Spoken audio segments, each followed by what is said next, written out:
Hey guys, what is up? Super K-Man Rocks here, and I am here for my America's Challengers Semifinals overview and analysis video. It is the lower bracket finals, the semifinals, whatever you want to call it. This is going to determine who will be meeting Pain Academy in the grand finals of this tournament. I'm very excited to watch this rematch because this was the most intriguing round one series that we got. I'm very excited to see how these teams have evolved and changed and learned since then. And also, this is our first best of 5 of America's Challengers. We're finally going to get into this full fearless format. If this game, or if the series goes longer than 3 games, we're going to be seeing a lot of adaptations, less bans, a lot of champions taken off the board. It's not so much just about what you can play at your top level now. In a best of 5 in full fearless, it's about how deep your champion pool as a team can go. You can't really have a weak link that's only good at 3 or 4 champions. That's exploited a lot more in a best of 5 than it is in a best of 3. So I'm excited to see that. But if you guys are excited, let me know down in the comment section below. If you want to check out the America's Challengers playlist, we've covered every single game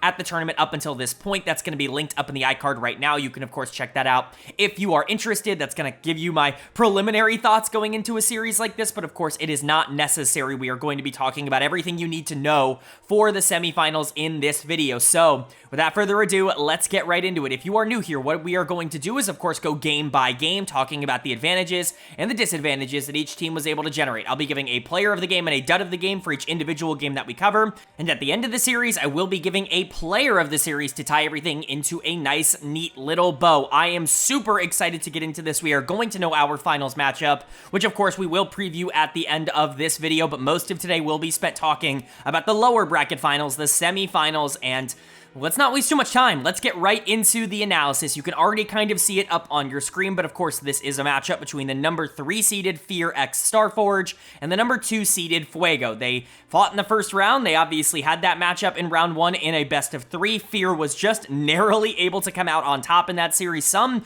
would argue that they came out on top despite not winning 2 of the 3 games, and I think that that is almost an entirely fair thing to say. Game number 1 was essentially gifted to Fear. They had such a gigantic advantage. Fuego, I should say, had such a gigantic advantage in that game that they just could not quite hang on to. One big teleport flank from Philip later, all of a sudden things have fallen apart for Fuego. They end up dominating game 2, Fuego, and then Fear just comes back and wins game 3. And so Fuego kind of walked out of that series feeling, I think, a bit confident that they could beat a team like Fear. And to Fear's credit, they did follow up that series with what I would argue was one of their more complete performances of the tournament against Pain Academy, who is just really, really solid. We saw both teams really step up and play well over the course of yesterday. Fear just didn't quite have enough firepower to get over the hump in a best of 3. I think potentially if that series went longer, things could have been a bit more interesting, but Fear is going to have their chance to be able to prove that. Going into a best of 5, you would argue that Fear likely has an advantage in that environment. Not only did they play full fearless best of 5 the entire year,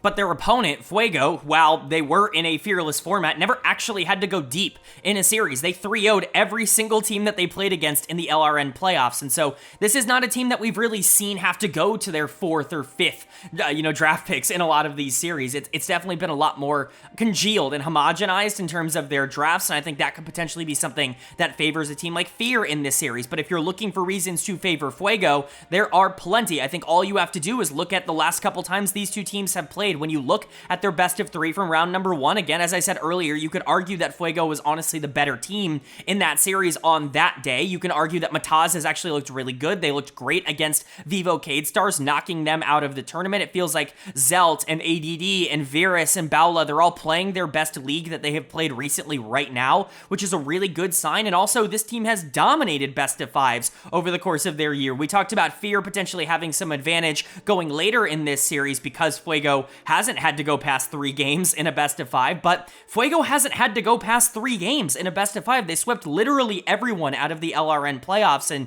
the super team has really lived up to expectations already in a tournament like this. There is a very real possibility that Fuego is just so good that the series doesn't go long enough to exploit their lack of experience later on in these full fearless types of series. And also, the final day of the regular season, the group stage, I guess you could say, the round robin stage of this tournament, Fuego beat Fear there, and so Fuego definitely has a bit of a mental advantage, I would say, on Fear coming into this, but Fear a little bit more experienced in the format. I think they're also a bit more mechanically talented, at least on paper, and so you would expect them to be favorites. I specifically think that if there was no North American team in the finals, that would be considered a major upset for this tournament. So Fuego definitely the underdogs, but not nearly as much of the underdogs as they have been in some other series. I think it's, high time we caught up to their skill level and started talking about them as a real threat to a lot of the top teams in this tournament, and Fear is definitely one of them. So it's going to be a fun series no matter what, but we've got a full best of 5 to get through, so let's go ahead and get right into it. I don't like wasting you guys' time with the preview too much in the beginning.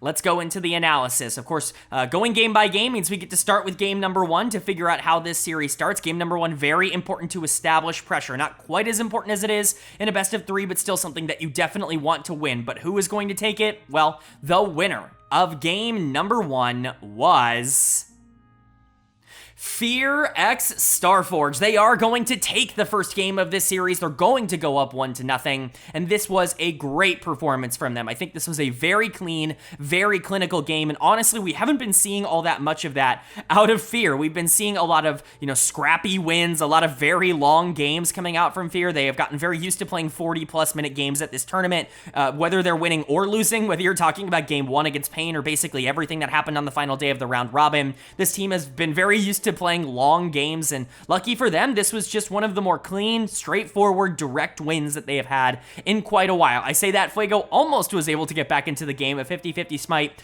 going in favor of Mataz, and then Zelt getting a triple kill around that Baron was a bit of a problem. All of a sudden, the Azir was a little bit scarier, but they needed to lose a lot more than one big fight in order for Fuego to be able to catch up in terms of the gold and kind of the differences between these two teams, and so Fear very much still had full control, and I think their players did execute at a super high level. Specifically, Philip, who's going to get player of the game here on the top side. What a brilliant Cassante game. Ends up doing the most damage in the game, basically tied with the Blazolve and Instinct. All three of them were essentially neck and neck for top damage, but for Cassante to be in that conversation, for him to have to constantly trade over and over again with the Gnar, and quite frankly, for Philip to just completely gap ADD the way that he did in this matchup, it's super impressive. Philip has been at times concerning. I think he has been the pinnacle of what we've talked about for like North American NACL top laners, which is this feast or famine playstyle. The good games look so good and the bad games look so bad. I think that's kind of been the case for Philip over the course of this tournament, where when teams target him, where they send a lot of resources to the top side, he can sometimes look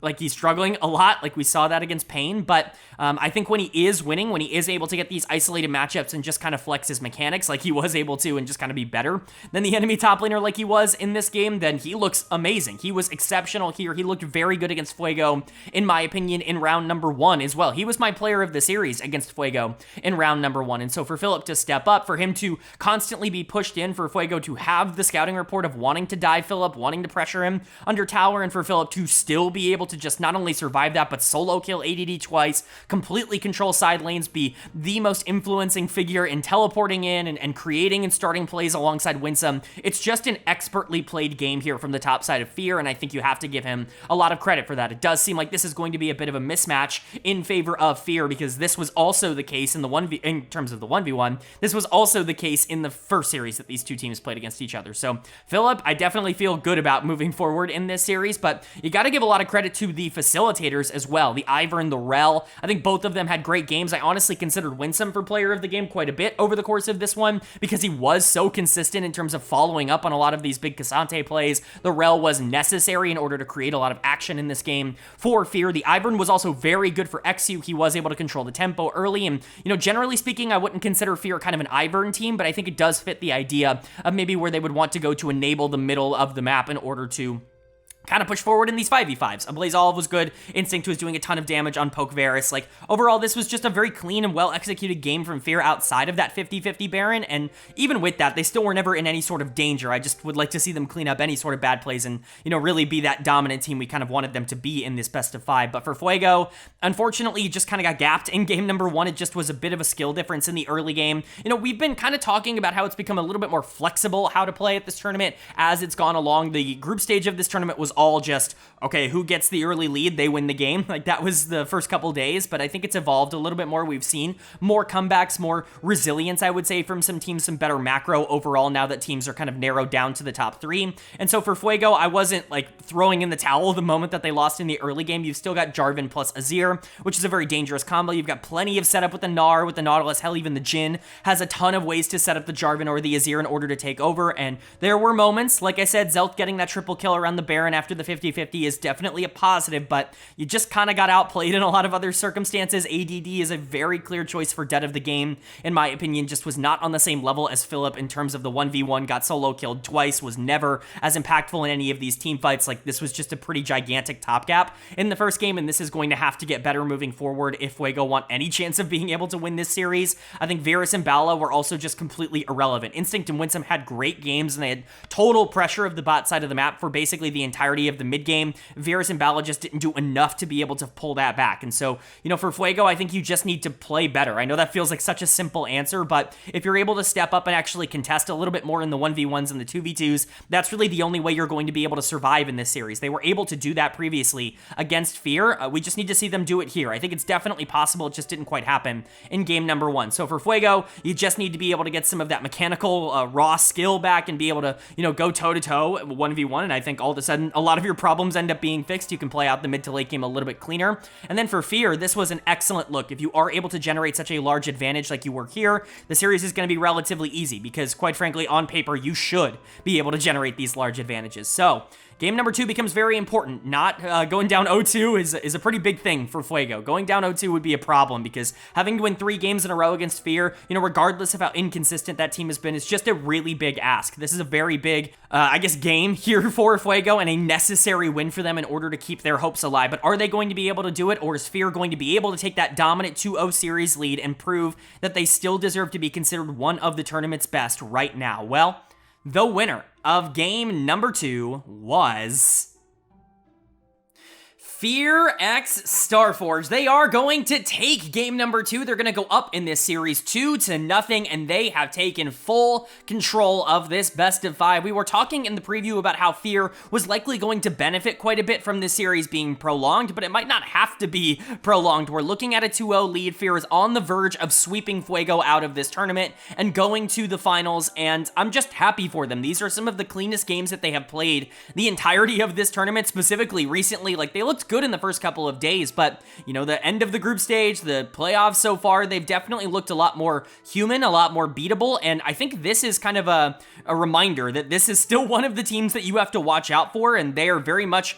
on the level of Pain at the very least. Like, they are a team that you have to expect is going to be near the top of this tournament. For Fuego, unfortunately, they're kind of being beaten at their own game right now. These games are super fast, they are super aggressive, and yet Fuego still can't really keep up in terms of the plays that they want to make. I don't even hate Fuego's draft. Obviously, it's very passive. In the early game, when you go for Smolder plus Kai'Sa, you don't really have any sort of lane pressure to play through. Even with the Renekton, there's really not a ton you can do here. You should have won topside, and we will definitely talk about that more, but Fuego just doesn't really have the tempo right now to be able to win. I think some of that is draft. I think a lot of it is gameplay, and so we'll talk about it. But for Fear, player of the game once again has to go to Philip in the top lane. He is playing out of his mind in this series. You blind pick Jax on R3. I hate blind pick Jax. It's something that I've been very against over the course of this tournament, really over the course of his entire lifespan as a champion. I just don't think he's built to be blind picked. There are so many champions in the game that do very well into a champion like Jax, but it doesn't really seem like Fuego plays any of them, and so once the Poppy and the Shen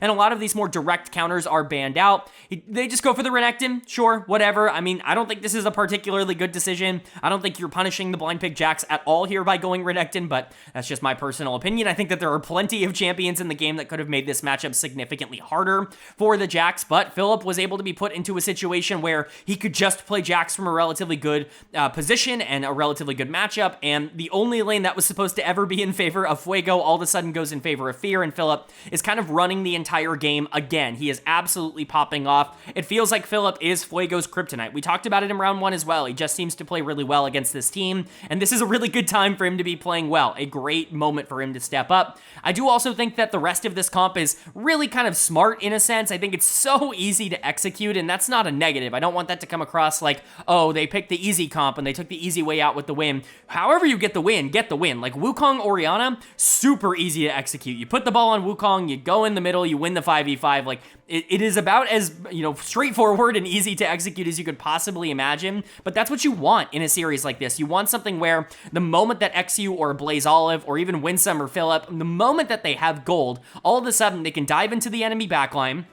They can just stand there and Orianna can shockwave and the fight is over. There's nothing to be done. The only way to outplay that, at least for Fuego, is for Kai'Sa to be able to kind of get onto the backline herself and be able to assassinate some targets potentially before things get out of control. But even then, Varus was going in way before the rest of the team for a lot of this game, even when he was by far the strongest member of Fuego. And so you're kind of putting the onus on the enemy team to do something extraordinary, and they just couldn't do it in this game. Fear had a very, very straightforward comp. Wukong is a champion that I've also kind of been a little bit hesitant on because I think good teams can punish his lack of damage, and just generally I think his numbers are a little bit lower than you would like right now, but he still is very valuable. He still does a lot of things very well. He's very easy to execute, and that makes it easy to justify picking him, and Orianna is obviously a champion I've gone to bat for quite a bit on 14-18. I think the Ziggs Leona is very funny. Having to play this from a gold disadvantage in the early game is never ideal going into Kai'Sa Rakan, but they were still relevant as the game went on. Overall, I just feel good about Fear. These have been two very fun and very clean games with a very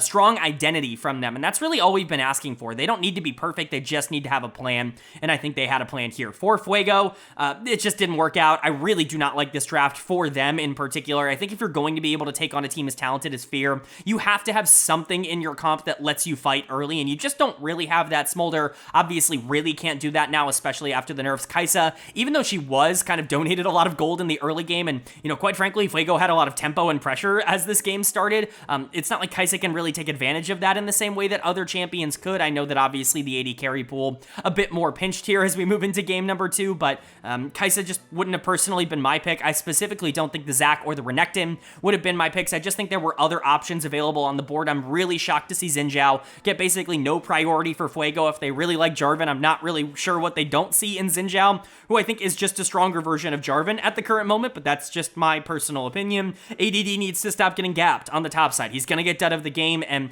I like ADD. I think he was relatively fine in the previous series here against Fear. I don't think he was the problem, but he is definitely the problem right now. This is really the only matchup that has any business winning early, and he got massacred by the Jax, and that's just not good. Like, it's really, really not good. He has been completely gapped by Philip through the first 2 of these games, and if that continues moving forward, the series is going to stay not close. I also think you have to give Zelt and Mataz something that they can be proactive on. Even if they get gold leads, they need something that can push the tempo of the game a little bit faster. Fear is clearly committed to matching Fuego's style, to actively pushing the tempo. You have to be able to match that, and you have to be comfortable, and it just hasn't felt like they are in the last couple of games. And so obviously, the biggest game 3 possible for Fuego. If they lose another game in this series, they are eliminated from the tournament, but Fear is now 1 game away from moving on to Grand Finals, getting their rematch with Pain Academy, and putting NA, at the very least one of the NA seeds in the finals, which I think is necessary for the region. So, big game 3, is Fuego going to be able to hang on, or is Fear going to close this out in a clean 3-0 sweep? Well,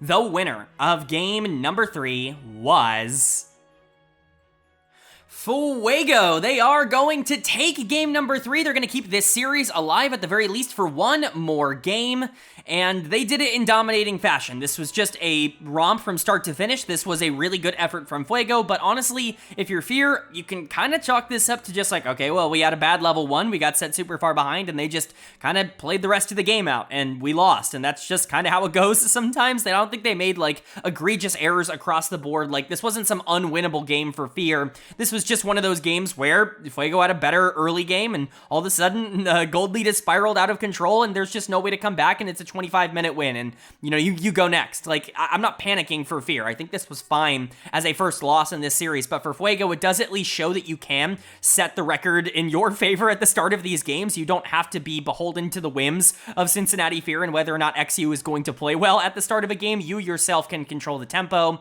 and they need to do that. They need to have more games like this where they're making proactive plays plays early on. Getting that pick on the bot side early on in the game is just so gigantic for setting things up to scale out because you have Senna Seraphine. Like, the moment that they are online, the moment that they start playing well, it becomes super easy for Fuego to win out the rest of this game. And I think obviously you have so many more options in the early game in the jungle mid than you did in previous games. So we'll go ahead and get into it. Player of the game kind of has to go to Zelt in the mid lane. As much as I've been talking up the Senna Seraphine and as important as I think they were in this game, I mean, Zelt was up like 5k gold individually on a Blaze Olive at the end of this game. The Tristana just manhandled the Aurora, and really, this was just like a mid lane gap. I'm going to talk about Aurora in a bit when we get to the Blaze Olive section. You know, as much as I like ABO, like, this is an ego pick through and through. Aurora is unplayable right now. Like, the champion's numbers are just like monstrously low, quite frankly. And so for Zelt to pull out the Tristana and just abuse this matchup early on, it's not surprising. Aurora was already very weak in the early game, and now obviously her ultimates do even less. And so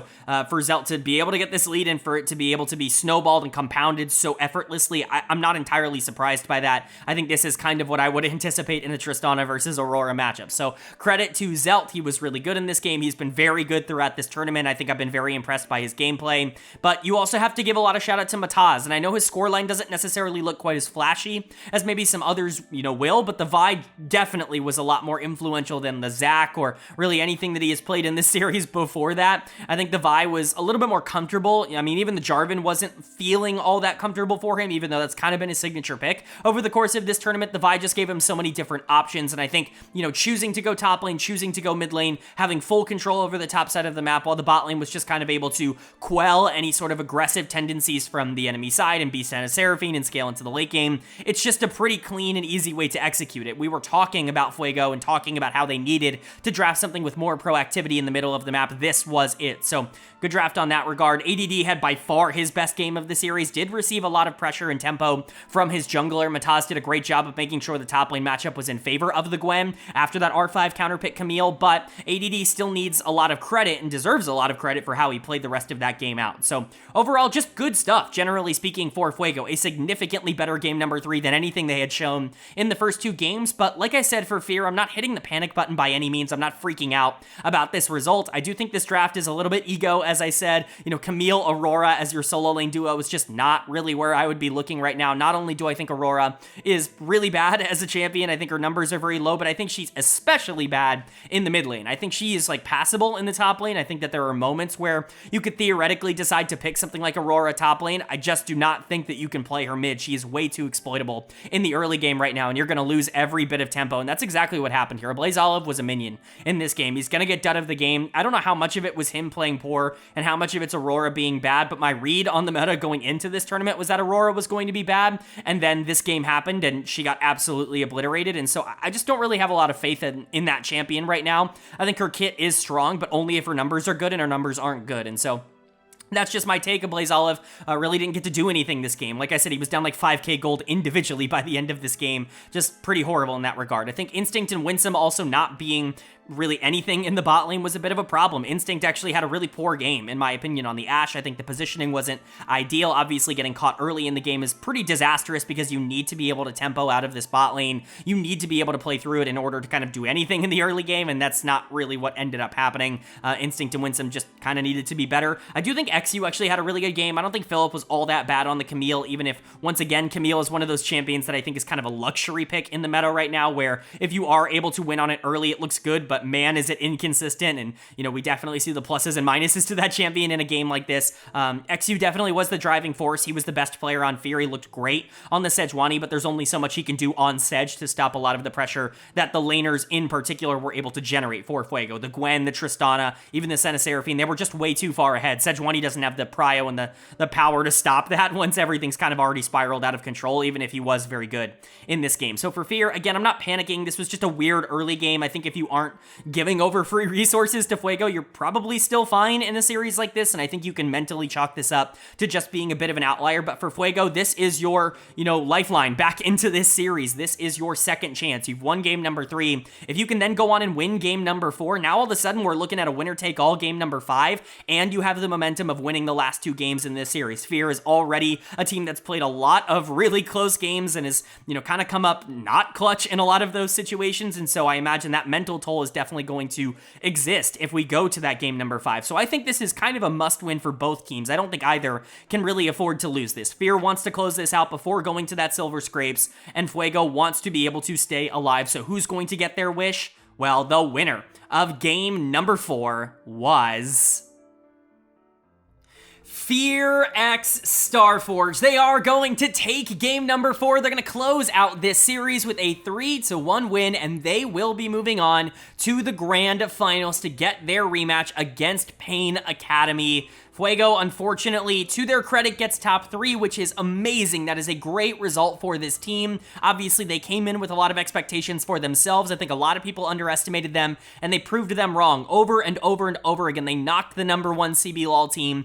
out of this tournament. They were able to get into the top 4 when a team like Dragonsteel, the number 1 seed from North America, wasn't able to do that. This was just a great output for Fuego, but it is going to come to an end here in 3rd place in the semifinals. Still, I don't want anyone to come away from this feeling anything other than great about Fuego. This was a phenomenal performance from this team. They played great throughout this tournament, but Fear, unfortunately, was just better. This series was significantly better for Fear than their first series against Fuego, and I think this was just as good as their series against Pain, which is a really good sign moving into the finals. I think it is very winnable for them. But before we get into finals talk, let's talk about this game number 4. Player of the game is going to go to a Blaze Olive for me in the mid lane.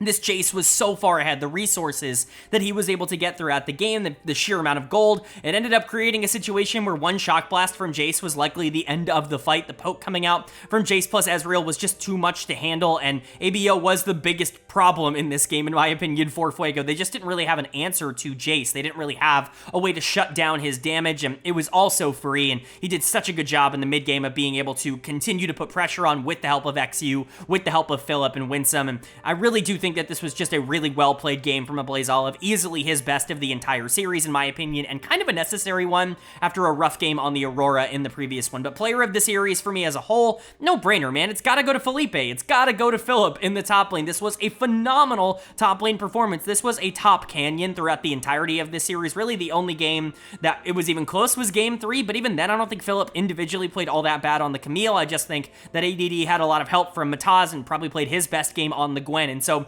you're sitting here and watching Philip just obliterate ADD for 3 games across this series. Yeah, he's player of the series, and you know, Philip getting both of those player of the series against Fuego has to feel kind of bad for Fuego in general, but Philip has looked awesome, I would say. I think people have been talking about how there have been some ups and downs. I agree that Hedon, you know, definitely made him look a little bit more, you know, human in their matchup against each other, but Hedon has dominated everybody at this tournament. I think there is an argument that Philip has been the second best top laner at the Americas Challengers, and this is definitely a series that strengthens and maybe even makes that argument definitive, because Philip really was that good in this series. So credit to him. XU was great this series. I really want to shout out XU because I think his score lines might go a bit under the radar, but he has been one of the best players, period, at the whole tournament. Certainly one of the best junglers, going into Mataz, who's a really good player and has actually been able to generate a ton of priority for Fuego. You know, XU needed to be on his best here today, and he absolutely was. This was just a great series. He continues to basically get free advantages for Fear in the early game. His ability to make his laners look like $1 million.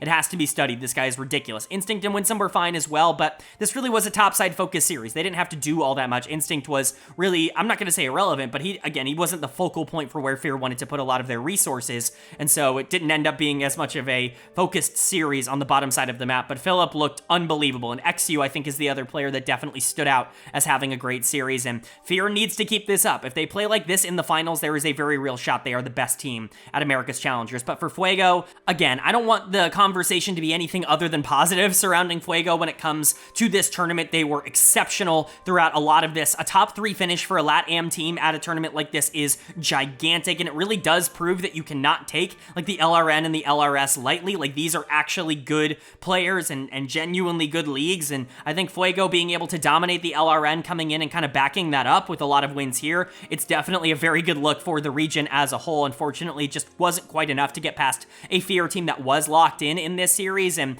I think top lane is going to be kind of the focal point for that. ADD is going to get dud of the game once again here in game number 4. Just not a very good series for ADD. He is a player that has struggled in big moments in the past. Obviously, in the LCK, he was kind of, known for that. In NA, he really struggled when he was, put in high-pressure situations, and generally speaking, he just wasn't very good in this series. I know ADD more for his tanks and more for playing like weak side. That was always kind of the strength of him when he was on MVP back in the day, but he was playing a lot of carries in this series, and unfortunately, it just didn't end up working out. I'm not trying to sit here and say that ADD is a horrible player or anything like that, but this was definitely a rough series to watch if you are a fan of ADD. I also think this was the only series where Mataz felt relatively human, where a lot of his aggressive plays just weren't there. It felt like he was scared to go for a lot of things against XU because XU just had gold leads every single game. It was really difficult for Mataz to actually be able to play out a lot of these situations when he was playing from uncomfortable positions. He's, I don't think, used to being put in, on the back foot nearly as quickly as he was in these games, but that's to the credit of XU and not necessarily to the discredit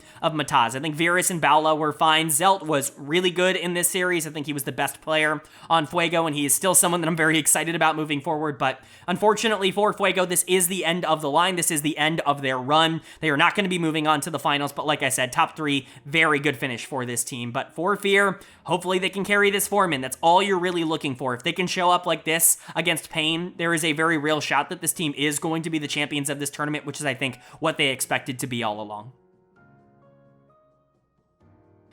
All right, but that is going to do it for my America's Challengers Semifinals overview and analysis video. We've only got 2 teams remaining. The finals are upcoming. They're happening later on today as this video is going live, and I cannot wait. It's a rematch between Pain and Fear x Starforge, but this time in a best of 5.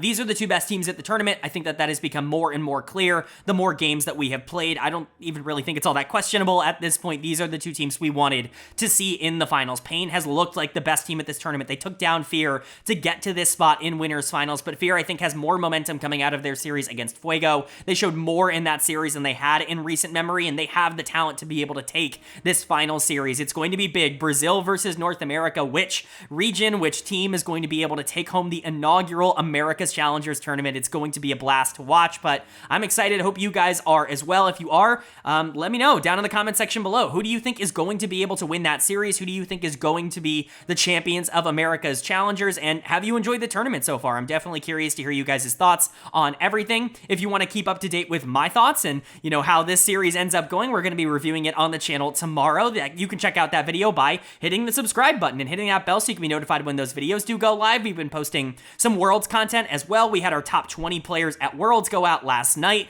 It's certainly a divisive video that I'm sure some people are going to have some thoughts and opinions on, so check that out if you haven't already. We've done a meta report video for what you can expect. A lot of the information in that video was built off of this tournament, which is, of course, on the Worlds patch 14.18. So if you're interested in that stuff, check it out. We've also got our Worlds primer coming up, and of course, we'll be covering that whole tournament. So hit subscribe and hit that bell if you are interested, and if you want to be notified when those videos do go live. Of course, I would also really appreciate it if you left a like on this video. We put a lot of time and effort into making content about every single game from not only this tournament, but we've been covering the NACL all year. We've been covering all 4 of the major regions all year, every single game. So if you appreciate this kind of content, it really does mean a lot. It helps out the channel a lot more than you would know to hit that like button. But with all that being said, I hope you all are having a great day. I hope you continue to have a great day, and I will see you all later.